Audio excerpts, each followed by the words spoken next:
begins deep underground, born from mineral-rich fluids rising from molten rock far beneath the crust. As pressure builds and temperatures soar, microscopic particles of gold dissolve into superheated water, drifting upward through cracks, fractures, and faults.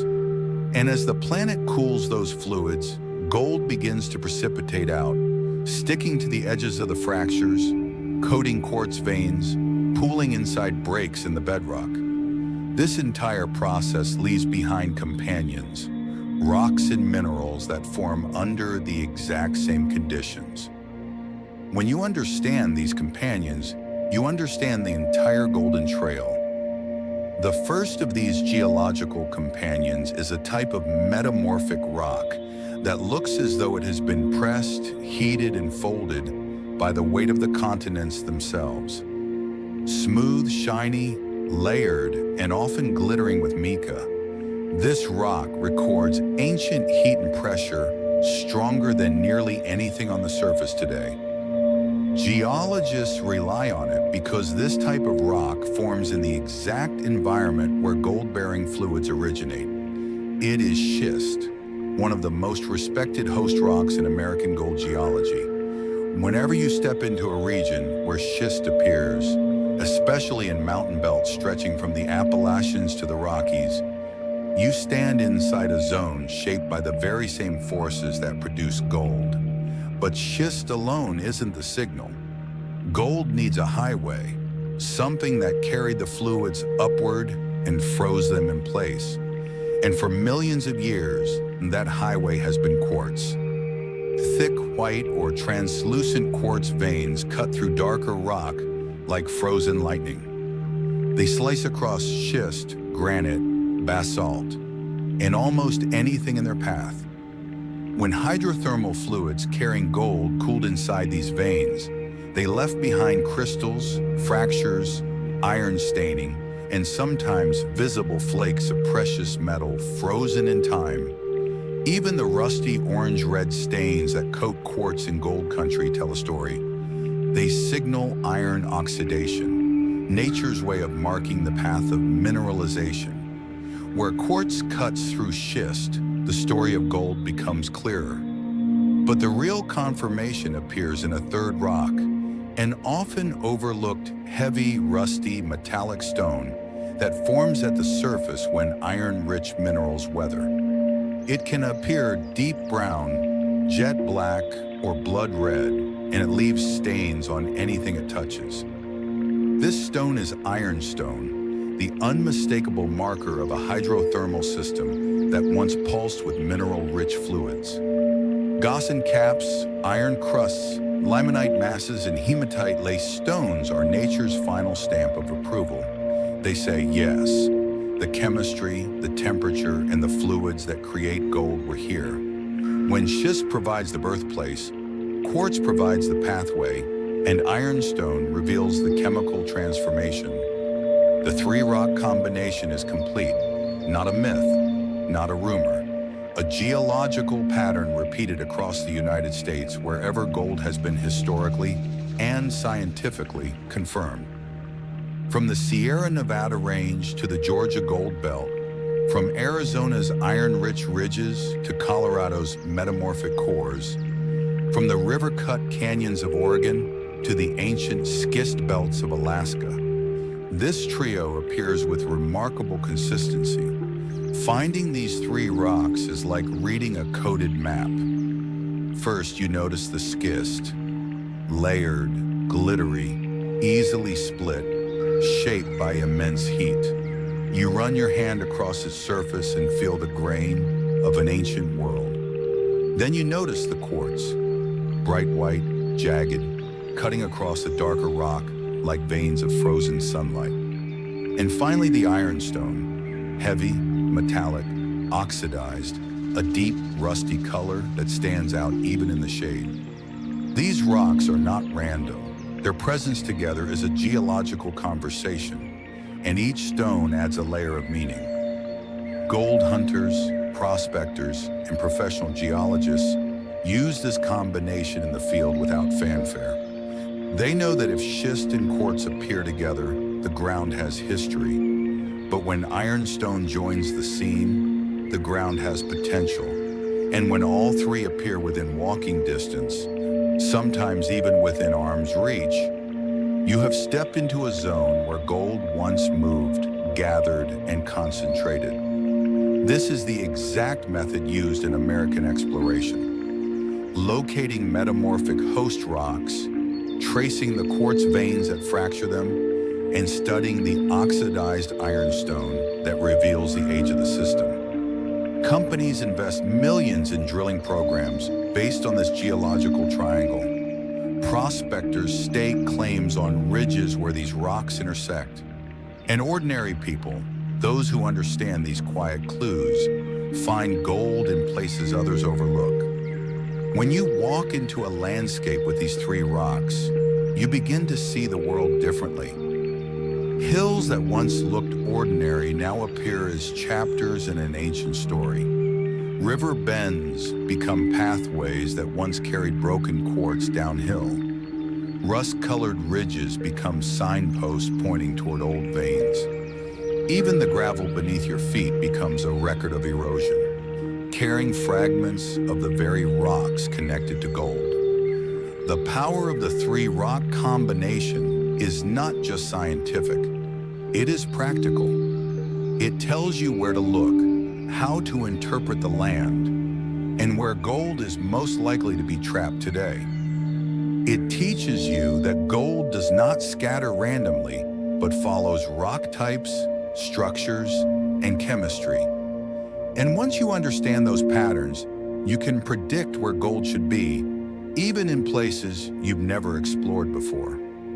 Whenever you find yourself in a canyon, along a creek, or on a lonely mountainside in the American West or East, and you notice these rocks around you, schist whispering of deep origins, quartz marking the pathways of ancient fluids, and ironstone confirming the mineralizing conditions. Stop for a moment. Look around. Listen to the silence. Because you may be standing on the threshold of an area where nature once hid gold with deliberate precision, and the landscape around you is quietly waiting for someone observant enough to interpret it. The truth is that gold rarely reveals itself easily, but it leaves unmistakable hints in the rocks that accompany it. When you know how to read these hints, the wilderness becomes a geological map rather than a mystery. And this second part of the story begins with understanding what happens next, how to follow these rocks, how to interpret their placement, and how to transform geological clues into real discovery. Once you identify schist, quartz, and ironstone in the same environment, the next step is to determine how these rocks relate to each other. Geologists are trained to look for alignment, orientation, and the way veins intersect the host rock. When quartz veins cut across schist in clean, sharp lines, it means those veins likely formed during a period of intense hydrothermal activity. And hydrothermal activity is the engine of gold formation. These veins can run uphill, downhill, or across a slope, but they usually align with old fault structures, cracks in the earth that once served as pathways for mineral-rich fluids. By following the direction of the vein, you essentially trace the path that gold-bearing fluids once traveled. Ironstone plays an even more important role at this stage. Its presence does not just confirm mineralization, it reveals the age and exposure of the system. Ironstone typically forms when sulfide minerals weather and oxidize at the surface, which means the area you're standing in has undergone long periods of erosion. When these oxidized caps sit above quartz veins, they often point toward deeper, unweathered sections where gold can remain locked inside the rock. This is why some of America's richest gold finds have been made just beneath iron-rich hilltops. The rusty color is not just a stain, it is a sign of ancient chemical transformation. As you walk along slopes or creek beds in the United States, you may notice that these rocks appear in clusters. This clustering is not accidental. Water, gravity, and erosion naturally concentrate the fragments of these rocks together, especially near old volcanic belts and metamorphic terrains. When all three appear in creek gravels, it often means the original source is nearby, uphill or upstream. This is one of the most important clues prospectors use. Rocks always travel downhill, and gold, being heavier than nearly everything around it, tends to settle in predictable traps. So if you find these rocks together in a waterway, the next step is to trace their origin. Tracing uphill from a creek, following the fragments of schist and quartz, often leads you to the bedrock exposures where the original veins remain frozen in place. Along the way, ironstones scattered across slopes confirms that the ground has undergone oxidation and mineralization. Every rusty fragment you touch is part of a chain of evidence stretching back millions of years. And as the rocks become larger, more angular, and more freshly broken, you know you're getting closer to the source. American geologists often refer to this approach as reading the land, because the terrain itself is the text.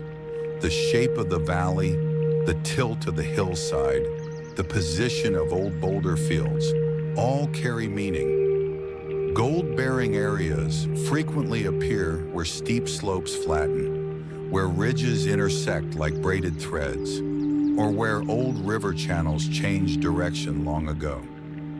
If the three-rock combination appears in these zones, the probability of gold increases dramatically. Many of the best modern gold discoveries in the United States weren't found by accident. They were found by people who understood how to interpret rock combinations and follow them back to their origins. And it is here where the process becomes almost meditative. You take your time, you slow your steps. You observe the ground with calm curiosity. The wilderness becomes a quiet teacher. Small details begin to stand out. The sound of crunching iron-rich gravel under your boots. The distinct shimmer of mica from schist in the afternoon sun. The glint of white quartz between broken stones.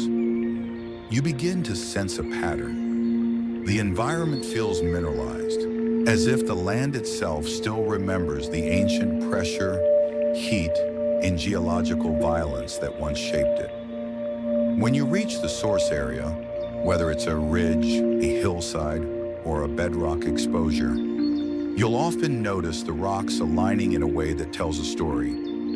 Quartz veins may widen, ironstone patches may intensify, and schist layers may twist and fold in dramatic patterns. Sometimes you find broken quartz scattered downhill from a vein exposed high above. Other times you see rusty staining on the face of a rock wall, indicating that sulfide minerals once lurked inside. If you examine these surfaces closely, you may notice tiny fractures where gold once moved. Even if the gold is not visible, the structure of the rock carries the memory of mineralizing fluids. And this brings us to one of the most powerful techniques geologists use: examining contact zones. A contact zone is where two different rock types meet, such as the boundary between schist and quartz.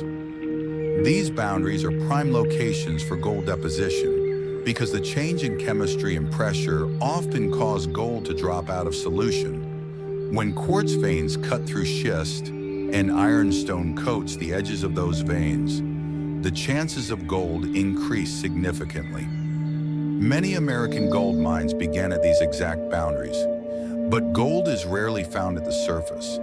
It is usually locked inside the quartz veins, trapped in fissures, resting in cracks in the bedrock, or broken off and carried into nearby waterways. This is why panning in areas with the three rock combination is so effective. If gold has eroded from the veins, it will settle into natural traps, behind large stones, inside cracks in the bedrock, beneath dense gravel layers, and in places where fast water suddenly slows down. These traps exist everywhere from Alaskan streams to Appalachian rivers. And because gold is so heavy, once it settles, it tends to stay put until major floods move it again.